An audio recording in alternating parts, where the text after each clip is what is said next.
요즘 계속해서 읽고 있는 이 예레미야의 말씀, 우리는 지난주에 우리 6장을 공부했는데, 후반부를 공부했는데요. 오늘 지난주에 제가 말씀을 나누면서 요절 말씀, 요한복음 14장 6절입니다. 한번 같이 읽어볼까요? 예수께서 이르시되 내가 곧 길이요 진리요 생명이 나로 말미암 자는 아버지께로 갈 자가 없느니라. 여기 길이요 진리요 생명이 길이요, 우리가 잘 아는 말씀 아닙니까? 예수님만이 오직 유일한 생명의 길, 구원의 길, 영원한 하나님의 나라의 길이라는 것을 이제 예수님이 스스로 본인의 입으로 이렇게 말씀해 주신 내용인데요. 이 하나님의 길을 찾는, 이 하나님의 길, 하나님의 지혜의 길을 찾는 우리 성도들에게 주시는 하나님의 약속된 하나님의 나라, 하나님의 축복의 땅, 그리고 그 땅을 이제 이렇게 예수님께서 스스로 말씀하신 것을 우리가 읽어보았습니다. 자, 지난주에 16절부터 3절 말씀은 이렇게 세 가지를 우리에게 말씀해 주었습니다. 20절에 보니까 예배, 제사를 거부한 하나님, 누구에 대해서 하나님의 말씀에 대한 순종을 거부하고 하나님의 말씀에 대한 순종하는 걸 거절했던, 그러니까 자발적으로 자원해서 거절했던, 의도적으로 거절했던 그 사람들, 그 불순종하는 백성들을 향해서 하나님 그들이 지는 제사까지도 거부하시는 그런 말씀이 20절에 있었고요.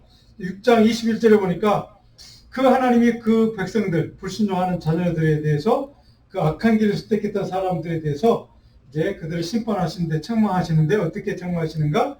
그들의 삶에 여러 가지 장애물을 세워서 그 장애물에 그들이 걸려 넘어지게 만들겠다. 이게 하나님의 그들을 향한 책망의 말씀, 심판의 말씀이었습니다. 마지막으로 가장 결정타를 하나님이 날리시는 말씀이 30절에 있었습니다. 그 악한 자들을 마침 뭐 한다고요? 포기하시는 선언을 하십니다. 내가 너희 같은 불순종하는 자들은 불순종하기를 거절하고 의도적으로 자원하는 마음으로 자발적으로 거절하는 너희들은 내가 나도 포기할 거야 라고 하는 하나님의 포기 선언을 우리가 지난 6장 3절에 같이 읽어보았습니다. 자, 그런데 제가 몇 주 전에 말씀을 드렸지만 그럼에도 불구하고 그 백성 전체를 포기하지 않으시는 하나님을 우리는 볼 수가 있습니다. 포기한 자들이 60장 3절에 선언을 하셨으니까 포기한 자들이 분명히 있습니다. 악한 자들, 악한 길을 하나님의 말씀을 포기하고 그 말씀이 아닌 사단이 제시하는 사단의 길을 선택하기로 결정했던 그 악한 자들을 하나님은 포기하신다는 말씀을 하셨습니다. 그럼에도 불구하고 하나님은 모든 이스라엘 백성들 다 포기하지 아니하시고 남은 자들이 있었다고 몇 주 전에 제가 예레미야 첫 번째 공부할 때 말씀을 드렸습니다. 그 하나님의 남은 자들, 그 백성들을 하나님의 마음, 하나님은 어떤 마음과 태도로 그들을 대우하시는가? 이것이 이제 오늘 본문에 하나님 마음으로 우리가 읽어볼 수 있는 말씀들이 기록되어 있습니다. 그들을 향해서 하나님은 어떤 기대와 소원을 갖고 계시는가? 그들을 향해서 어떤 길을 선택하기를 하나님은 원하시는가? 끝까지 변함없이 그들을 버리지 않는 하나님은 그 백성들이, 남은 자들이 하나님이 어떤 길, 어떤 말씀을 선택하고 따라와 주기를, 그 길을 선택하고 하나님의 길을 가기를 바라시는가? 오늘 첫 번째, 오늘 7장에 1절로 3절을 보면 이런 내용이 기록되어 있습니다. 하나님께서 말씀하시는 내용인데, 길과 행동을 통해 하나님의 말씀에 대한 순종을 구체적으로 증가하는 겁니다. 우리의 삶의 길, 우리 삶의 행동, 이 모든 것들을 통해서 구체적으로 말씀에 대한 순종하는 믿음을 증명해봐, 이런 겁니다. 이것이 주님이 우리에게 남은 자들에게 요구하시는 바로 삶의 길이요, 방향이고 또 태도라는 것입니다. 2절 한번 보시면 이렇게 되어 있습니다. 너는 여호와의 집문에 서서 이 말을 선포하여 이르기를 여호와께 예배하러 이 문으로 들어가는 유다 사람들아, 여호와의 말씀을 들으라. 이게 여호와의 집은 뭘까요? 하나님 예루살렘 성전입니다. 그 성전에 예배하러 들어가는 이스라엘 백성들을 향해서, 물론 여기 이스라엘 백성들은 여기에 뭐 나쁜 사람도 있고 불순종하는 사람도 있고 그러면서 예배를 꼬박꼬박 드리는 사람들, 물론 신실한 믿음의 사람도 있을 것입니다. 뒤섞여 있을 것입니다. 그런 자들이 지금 하나님의 전에 예배하러 올라가는 그 사람들을 향해서 이렇게 외쳐, 하나님이 말씀하신다, 들어봐, 이렇게 선포하라는 얘기입니다. 어떤 말씀입니까? 3절에 하나님이 하나님의 남은 자들, 하나님의 신실한 믿음의 종들에게 요구하시는 삶의 태도, 영적인 태도, 삶의 길을 이렇게 하나님이 가르쳐 주는 말씀입니다. 3절을 다시 한번 같이 읽어봅니다. 만군의 여호와 이스라엘의 하나님께서 이와 같이 말씀하시되 너희 길과 행위를 바르게 하라. 그리하면 내가 너희로 이곳에 살게 하리라. 아멘. 너희 길과 행위를 바르게 하라 하는 게 조건입니다. 너희 남은 자들에게 내가 한 가지 기대하는 것이 있다. 요구하는 게 있다. 그것은 너의 길, 행위, 그러니까 너의 삶의 길, 너의 삶의 행동, 그러니까 너의 인생의 모든 것을 살아가는 순간순간마다 너희들이 선택하고 너희들이 택하여 가는 그 길, 삶의 길, 다른 말로 하면 믿음의 길, 그것을 뭐라고요? 올바르게 하라. 이게 바르게 한다는 말은 좀 중요한 단어이기 때문에 기억했으면 좋겠습니다. 이게 야타브라는 히브리 동사인데 뭐냐면 잘못된 것을 더 올바른 길, 나은 길로 조금씩 점차 수정해 가는 겁니다. 고쳐가는 겁니다. 이것이 올바르게 한다는 뜻입니다. 그러니까 한꺼번에 헷가닥에서 그냥 한꺼번에 모든 삶의 하루아침에 180 달려서 정말 악한 놈이 뭐 좋은 놈 바뀐다 이런 의미가 아니라 조금씩이라도 한 걸음이라도 주님이 원하시는 길, 하나님께서 기뻐 받으시는 그 삶의 길로 한 걸음 점차 바뀌어서 올바른 길로 방향으로 나아가는 것. 이것을 너희 길과 행위를 바르게 하라는 뜻입니다. 그러니까 한 스텝 바이 스텝, 한 걸음씩 이렇게 하나님이 기뻐 받으시는 길로 너의 삶의 길과 방향을 턴해서 그 길로 나아가라는 뜻입니다. 그런 삶이 너희에게 내가 요구하는 유일한 한 가지 소원이다. 라고 하는 것을 이렇게 말씀하고 있습니다. 자, 바로 다른 말로 하면 하나님께서 인정하시고 받아들일 만한 보다 더 좋은 선한 길, 하나님의 말씀에 순종하는 길, 영적인 믿음의 길, 그 길을 스스로 선택하고 그 길로 한 걸음씩 나아가는 그런 믿음의 길을 선택하는 이것이 한 걸음씩 올바로 바꾸는 것을 의미하기도 합니다. 그것을 보신 하나님께서 우리의 모자라가 부족함과 여전히 연약함이 있고 실수가 있고 허물이 있지만 그럼에도 불구하고 그런 한 걸음씩 변화가 되는 모습이 있으면 하나님은 우리에게 약속하신 축복의 땅, 가나안 땅, 약속의 땅, 하나님 나라를 우리에게 반드시 너에게 줄 것이다. 라고 하는 하나님의 약속입니다. 자, 우리가 지금까지 살펴봤던 것처럼 이스라엘 백성들은 수많은 선지자들 보내서 하나님이 그들이 잘못된 길이야, 그거는 틀린 길이야, 그것은 죄의 길이야, 악의 길이야, 그것은 하나님 나라를 떠나는 길이라고 몇 번씩 권면하고 경고하고 또 선대를 통해서 이것이 옳은 길이라고 올바른 길을 제시해 주었지만 그럼에도 불구하고 그것을 의도적으로 잘못된 길을 선택해서 악한 길을 선택해서 갔던 그 악한 백성들에게서 포기하는 하나님이지만 그 남은 자들 그래도 믿음으로 살아가려고 노력하는 정말 하나님의 은혜를 누리고 하나님의 말씀으로 순종하며 살아가려고 노력하는 그 하나님의 사람들 그 사람들에게 하나님이 주시는 말씀 내 삶의 일부분 한 걸음이라도 조그만 것이라도 좋으니까 그것만이라도 하나씩 바꾸어서 하나님이 기뻐 받으시는 그 길로 그 행동으로 하나씩 좀 바꾸어봐. 이것이 하나님 우리에게 요구하는 유일한 요구 조건이라는 것입니다. 이것이 하나님 우리에게 주시는 은혜의 말씀이기도 합니다. 우리는 여전히 실수합니다. 여전히 모자랍니다. 여전히 부족합니다. 여전히 쓰러지기도 하고 여전히 죄에 짓기도 하고 여전히 허물을 우리는 범하기도 합니다. 그럼에도 불구하고 하나님은 오늘 이스라엘 백성 그 남은 자들을 향해서 주시는 말씀은 우리에게 소망입니다. 그래 내가 알아. 내가 한꺼번에 한 번에 단번에 네가 온전히 180도 바뀌어서 하나님의 말씀대로 온전히 100% 순종하는 신실한 믿음의 사람이 될 수 있는 것 힘든 건 내가 알아.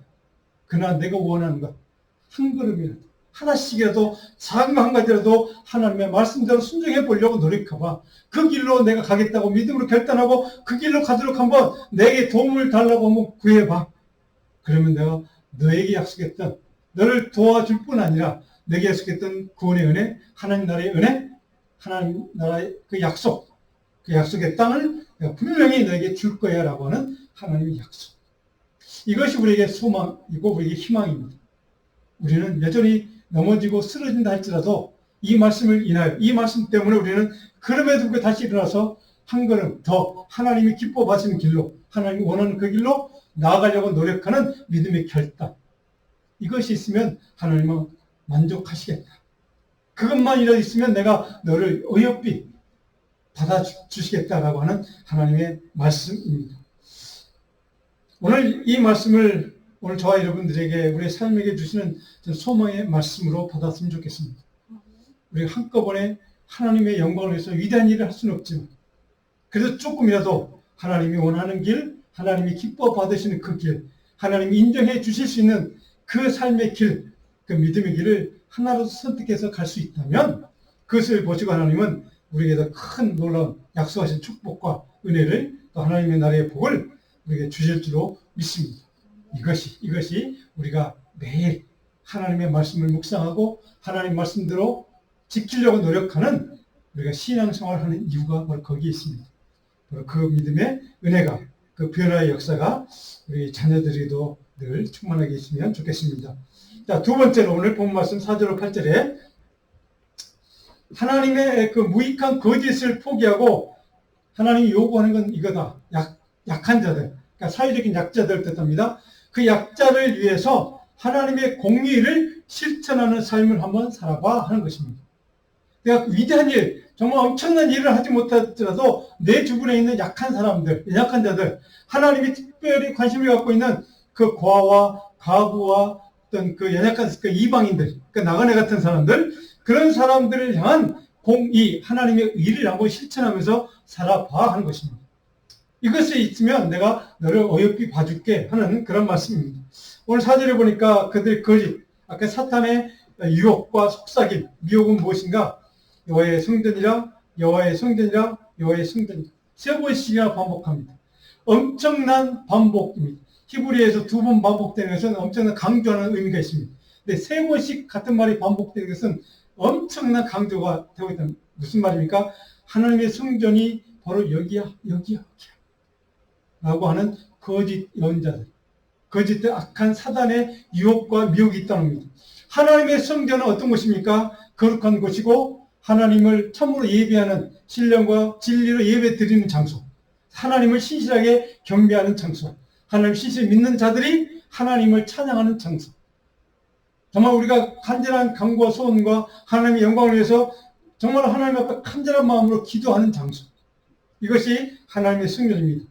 악한 사단은, 악한 우상은 뭐 거기까지 갈 필요가 있어. 그렇게 거룩하게 살지 않아도 돼. 적당히 타협하고 세상 사람들과 적당히 타협하고 살아가면서 내 적당히 너의 어떤 욕망과 탐욕을 위해서 살아가면서 그러면서 예배할 수 있는 곳이 바로 성전이야. 뭐 그렇게 까다롭게 할 필요 없어 라고 미혹하는 겁니다. 하나님의 성전의 개념을 완전히 바꿔버리는, 무엇을요? 세속적인 가치로 하나님의 성전의 개념을 완전히 바꿔버리는 겁니다. 세속적인 욕망과 탐욕이 함께 거하는 곳이 성전이라고 이 욕을 합니다. 거짓말하는 거죠. 바로 이것이 바로 이게 성전이야, 여기가 성전이야, 여기 성전이야. 굳이 예루살렘 성전에 갈 필요가 없어 라고 유혹하는 그런 유혹이 있다는 것입니다. 오늘 우리 크리스천들에게, 그리스도인들에게 이런 유혹들이 참 많이 있습니다.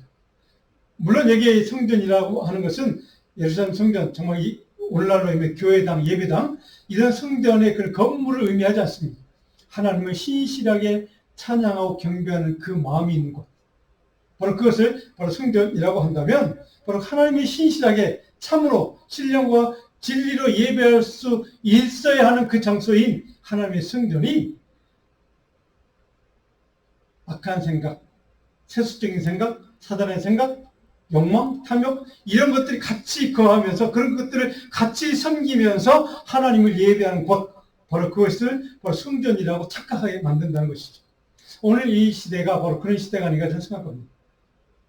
건물과 많은 보이는 것들은 참 화려하고 좋은데 거기에 참으로 하나님을 예배하고 경배하고 찬양하고 기도하는 그런 신실한 거룩성이 없어진 시대. 바로 이것이 오늘날 잘못된 성전, 잘못된 예배당, 잘못된 교회 개념, 잘못된 예배에 대한 개념이라고 할 수 있습니다. 바로 사단이 그렇게 유혹한다는 거죠. 적당히 그렇게 하면 그 예배야. 뭐 하나님은 그건 받을 거야. 라고 하는 것. 이런 거짓말을 믿지 말라. 사절에 정확하게 얘기합니다. 거짓말을 믿지 말라.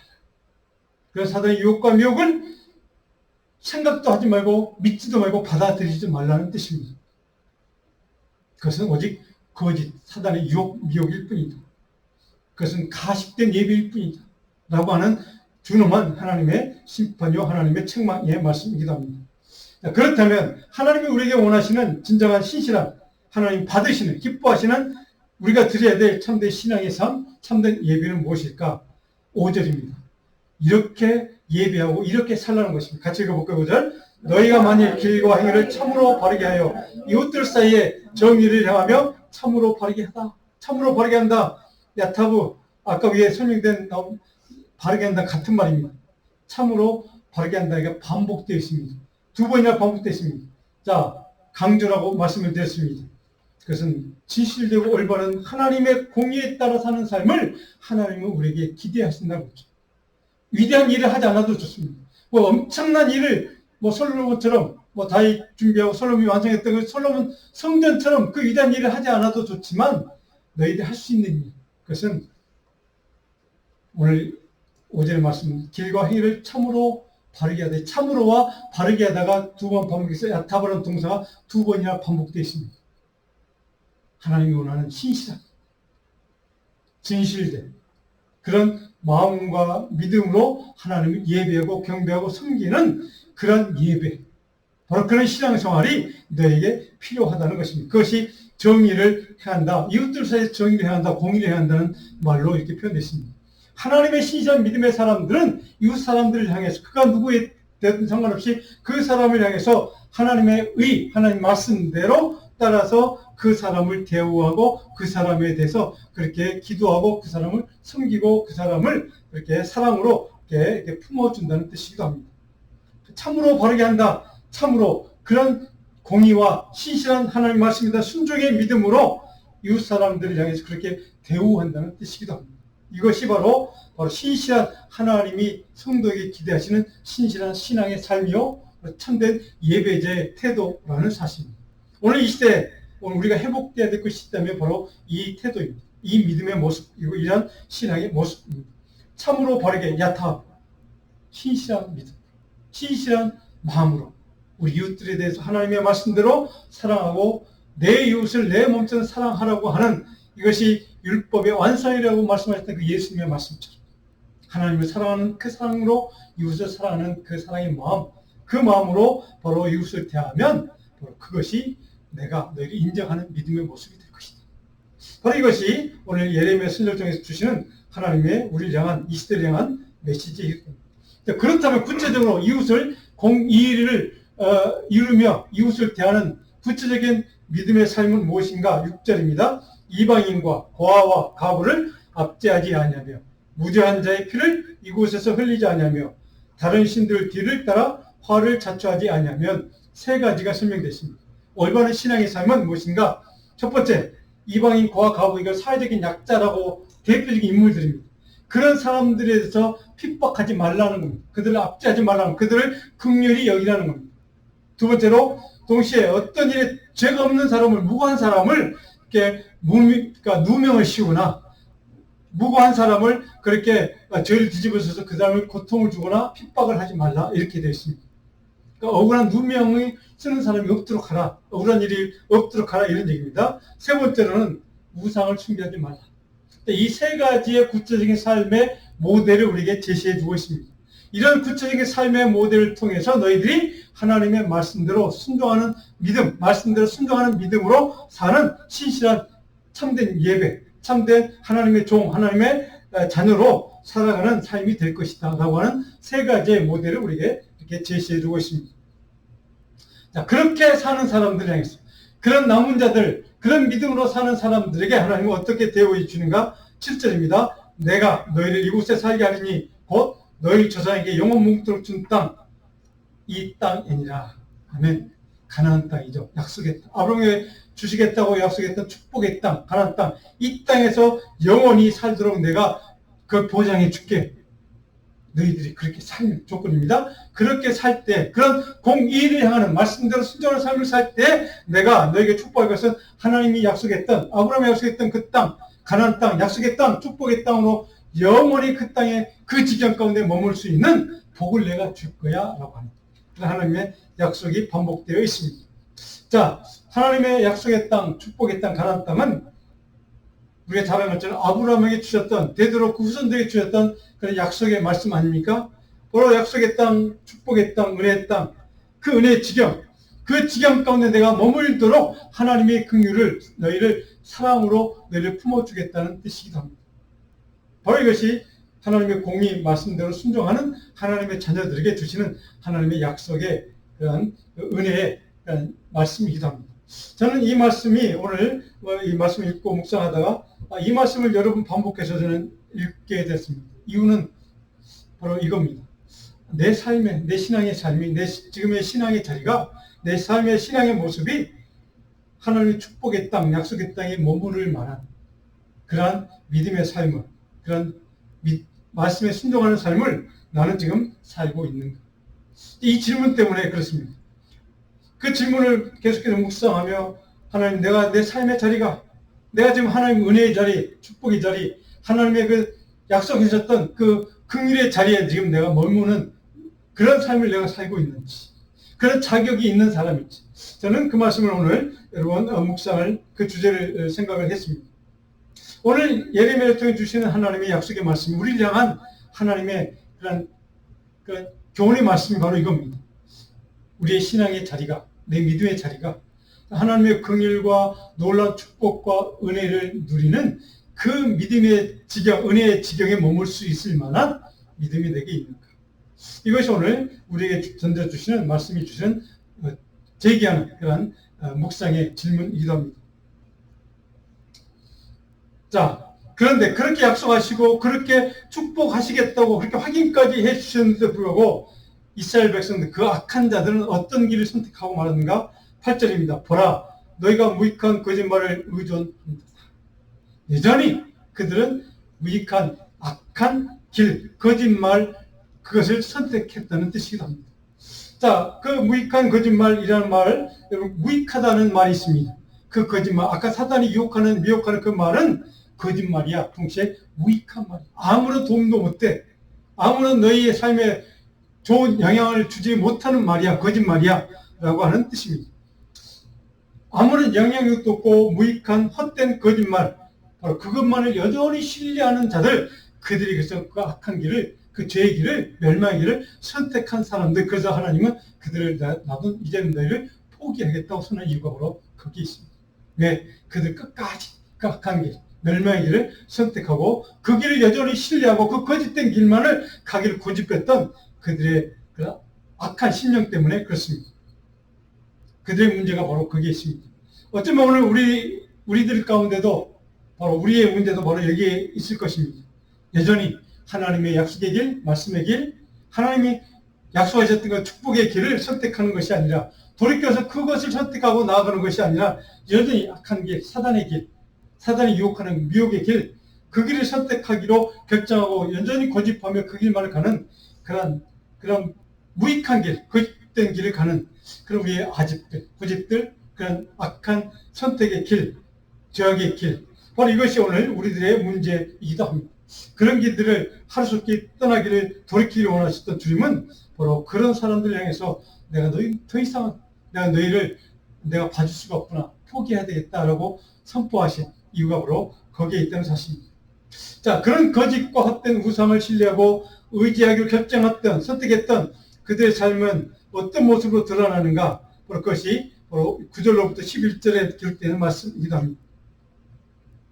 그들은 바로 사탄에게 속아 넘어가서 거짓과 불순종의 삶을 살기로 결단했고, 그 어리석은 삶을 살아가는 그들의 삶의 구체적인 사례는 바로 어떤 모습인가? 우리는 오늘 저와 여러분들은 그 거짓된 삶을 쫓아가는 그들의 삶의 모습, 잘못된 삶의 모습을 보고 반면교사로 삼아야 한다는 것입니다. 자, 9절을 보시면 마지막에 너희가 알지 못하는 다른 신들을 따르면서, 이거 뭡니까? 우상을 숭배한다는 뜻이죠. 우상을 따라간다 하는 겁니다. 10절에 보니까 내 이름으로 일컬음을 받는 이 집에 들어와서 내 앞에 서서 말하기를 우리가 구원을, 하나님의 절에 들어와서 지금 거짓된 예배를 드리면서 뭐한다고? 이제 우리 구원 얻었어. 이 정도면 우리가 구원 얻을 만한 자격이 있어. 라고 착각한다는 거죠. 적당히 세속과 타협하면서 적당히 하나님도 섬기고 자기의 탐욕과 욕망도 섬기면서 우상도 섬기면서 이제 나도 구원받을 만한 자격이 있어. 라고 착각하는 그런 사람들, 바로 그 사람 중에서 10절의 마지막에 보니까 뭐라고 되어 있습니까? 이 모든 가증한 일을 행하려 가증하다고 표현했습니다. 바로 그 모든 것들은 악할 뿐 아니라 가증한 것 때문에 악하다는 겁니다. 그것은 사단의 악한 길이요 거짓된 길이라는 것입니다.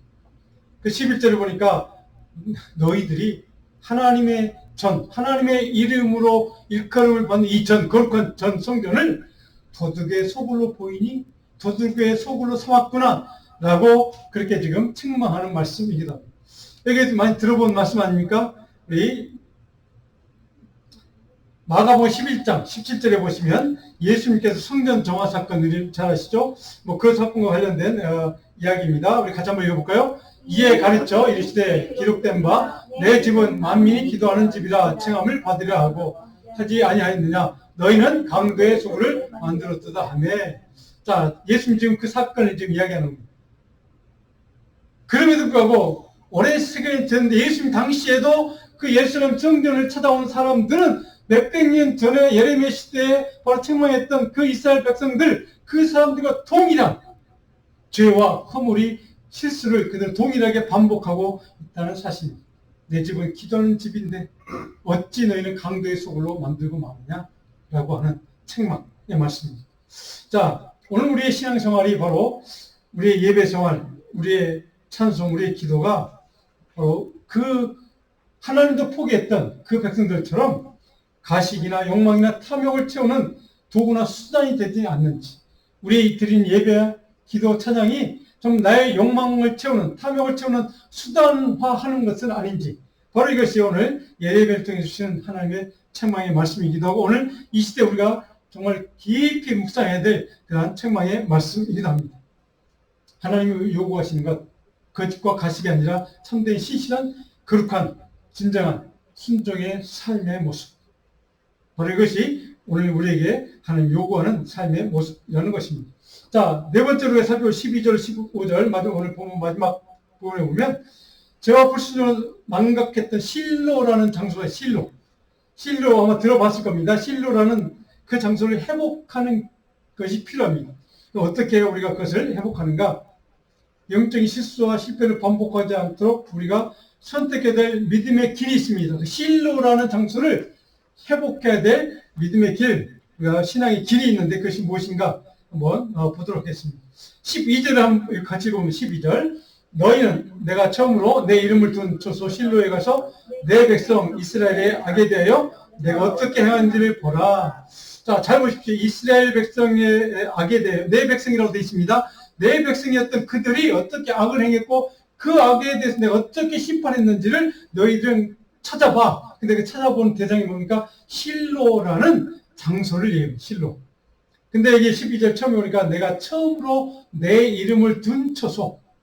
처음으로 하나님의 예배하고 하나님의 어떤 예배 처소라는 뜻이기도 합니다. 물론 광야 40년 동안 모세 리더십 하에서 이스라엘 백성들이 장막을 세우지 않았습니까? 그래서 장막대에서 물론 그 법궤를 그다 모시고 이제 예배하는 중심차가 있긴 있었지만 바로 이 실로라는 장소가 어떤 장소인가 여러분 좀 우리가 알아야 될 필요가 있습니다. 에브라임 지파, 12지파 중에 에브라임 지파가 분양을 받았던 땅이 있습니다. 그 땅 가운데 한 도시가 실로입니다. 실로는 바로 우리 지도를 한번 보여주실까요? 여기 보시면 실로라고 돼 있죠? 에브라임이라고 돼 있죠? 흐릿하게 보일지 모르겠는데 에브라임 지파의 땅 가운데 하나가 실로라는 도시입니다. 근데 실로라는 말이 바로 여호수아가 모세를 이어서 이스라엘 백성들 지도자들 가나안 땅을 정복해 들어간 그런 인물 아닙니까? 그 여호수아가 가나안 땅을 정복해 들어가면서 가장 먼저 세웠던 바로 예배 처소가 바로 실로에다가 채웠습니다. 그 장막입니다. 장막도. 그러니까 광야 40년 동안 세웠던 그 같은 장막입니다. 영어로 텐트라고 돼요. 텐트. 그 텐트를 세워서 하나님 예배하는 처소로 삼았습니다. 그 예배 처소가 세워졌던 장소가 실로라는 그런 도시, 조그만 도시입니다. 자, 그런데 앞으로 하나 다시 넘겨주신 게 실로라는 단어가 어떤 의미가 있냐면 샬라라는 동사에서 온 지명입니다. 샬라가 무슨 뜻이냐면 필요한 도움을 이끌어낸다는 뜻입니다. 그러니까 하나님의 자리, 지금 하나님 예배하는 처소에서 하나님으로부터 하나님의 도움과 하나님의 은혜와 하나님의 긍휼을 이끌어내는 장소, 바로 그것이 실로요 샬라라는 단어의 의미라는 뜻입니다. 그러니까 하나님을 예배함을 통해서 하나님의 도우심과 은혜와 긍휼과 사랑을 이끌어내는 장소가 바로 그 하나님 예배하는 처소였고 바로 실로에 세워졌다는 뜻이기도 합니다. 그런데 거기까지는 좋았습니다. 그런데 여호수아가 죽고 이 실로의 예배 처소가 언제까지였냐면 바로 사무엘서로 넘어가면 사무엘 선지자가 활동했던 그때까지, 그러니까 사사기 선지자들이 활동했던 그 전까지 바로 이 실로가 유지가 됩니다. 근데 그 유지되는 시간이 흐르는 그 시간 속에서 그들은 영적으로 타락하고 맙니다. 이스라엘 백성들. 그래서 하나님을 예배하지 않습니다. 신령과 진리로 예배하지 않고 그냥 아까 우리가 예레미야 선지자를 통해서 우리가 깨달았던 것처럼 거짓 예배, 가짜 예배, 위선적인 예배, 세상과 적당히 타협하며 세속적인 가치로 드리는 예배, 자기의 탐욕과 욕망을 채우는 예배를 드리는 그런 예배처로 타락을 하고 맙니다. 그때 하나님이 그들의 악한 모습을 보고 책망하시고 이 실로를 멸망시켜버립니다. 실로 도시 자체를 완전히 멸망시키도록 만들어버립니다. 즉 그 사건을 얘기합니다. 그거를 어떻게 내가 그들을 대우했는지를 가서 찾아봐 이런 얘기입니다. 지금 너희들도 예루살렘 성전에서 나를 예배한다고 거짓 가식적인 예배를 드리고 있지만 너희 욕망과 탐욕을 채우는 예배를 세속적인 예배를 드리고 있지만 그 예배를 너희들이 계속 드린다면 내가 어떻게 너희 성전을 멸망시키는가를 실로를 통해서 배워봐. 반면교사를 삼아봐. 이런 뜻입니다. 바로 이것이 예레미야가 우리에게 가르쳐주는 영적인 교훈입니다. 자, 여러분, 바로 이것이 오늘 하나님이 우리에게 주고자 하는 메시지이기도 합니다. 오늘 보면 15절을 다 한번 펴실까요? 15절 같이 읽습니다. 내가 너희 모두 임재 곧 에브라임 온 자손을 쫓아낸 것 같이 내 앞에서 너희를 쫓아내리라 하셨다 하니라. 자, 아멘. 그래서 그 성전의 타락으로 말하면 예배 타락으로 말하면 아까 에브라임 지파가 분양받았던 그 땅에서 그 지파를 쫓겨나서 이방 나라의 완전히 식민지살이를 만들어 버립니다. 이것이 하나님의 심판의 결과였습니다. 바로 그것을 15절에 얘기합니다. 그들 내가 다 쫓아냈다. 여러분 여기 쫓아냈다는 말을 꼭 기억하십시오. 쫓아냈다는 말은 우리 말씀 속에서 여러 가지 성경이 여러 가지 나옵니다. 근데 여기에 오늘 본문에 나와 있는 이 쫓아냈다는 말은 그들의 삶의 자리를, 은혜의 자리를, 하나님 예배하는 그 자리를 완전히 축출해내버렸다는 것입니다. 예배를 드리지 못하도록 그 지중에서 쫓아냈다는 뜻입니다. 하나님의 은혜의 자리, 하나님의 예배를 통해서 하나님의 은혜를 이끌어냈던 그 자리에서 그들을 쫓아내버리는 하나님의 심판. 오늘 우리에게도 그런 일이 일어날 수 있습니다. 오늘 이 시대에 우리에게도 그런 일들이 일어날 수 있음을 이 말씀을 통해 우리는 철저하게 깨달아야만 합니다.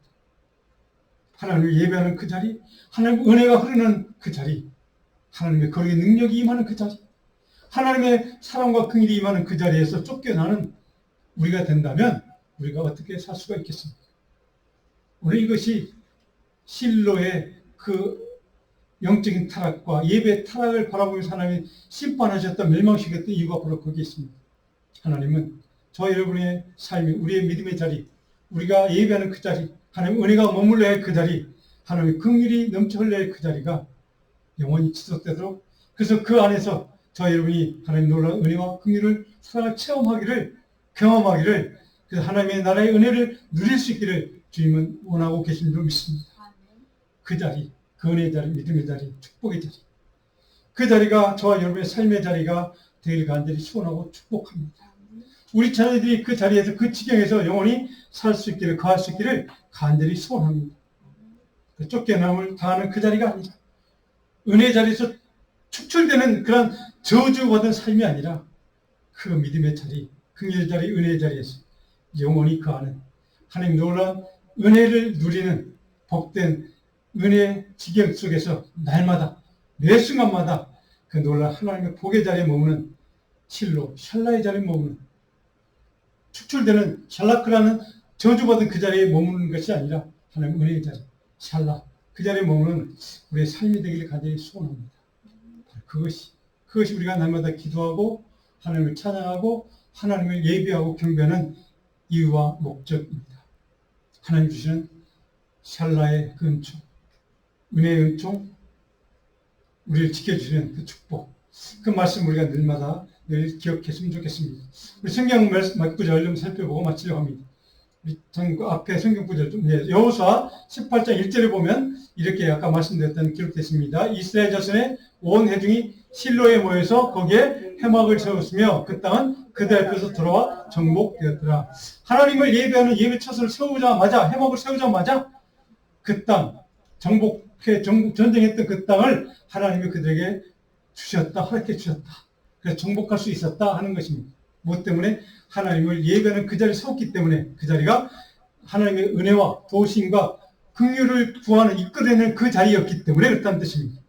그 은혜 자리, 샬라의 자리, 그것이 바로 하나님이 그들을 도와주심으로 해서 그 모든 정복할 땅을 전쟁에서 이기고 승리하도록 도와주셨다는 말씀이기도 합니다. 자, 그런 자리가 어떻게 변했는가? 그 다음 말씀입니다. 사무엘상 1장 3절에 보면 우리가 또 실로에 대해서 잘 아는 말씀이 있습니다. 같이 한번 읽어볼까요? 이 사람이 매년 자기 성읍에서 나와서 실로에 올라가서 만군의 여호와께 예배하며 제사를 드렸는데 엘리의 두 아들 홈니와 비나스가 여호와의 제사장으로 거기에 있었더라. 자, 실로라는 장소가 등장하는 곳 사무엘상 1장입니다. 여기에 여러분 잘 아는 인물이죠? 누굽니까? 자, 홈니와 비나스의 아버지 엘리라는 제사장이 있었죠? 그 제사장이 있는 시무하는 그곳이 바로 누구냐? 이 실로의 예배처소입니다. 그러니까 그때까지도 이 실로는 예배처소인데 우리가 잘 알았던 이 두 아들, 엘리 제사장의 두 아들 홈니와 비나스가 어떤 제사장인데 어떤 인물들이었습니까? 뭐 그 망나니 같은 인물들이었죠. 그러니까 영적인 것은 하나도 없고, 그렇죠? 그렇게 무너져 가는 바로 모습을 보여준 당시의 실로의 성전이었습니다. 그렇게 허물어진 겁니다. 그럼 마지막 한 구절 더 볼까요? 예레미야 26장 6절에 보면 우리가 앞으로 보겠지만 실로를 이렇게 평가합니다. 적어봅니다.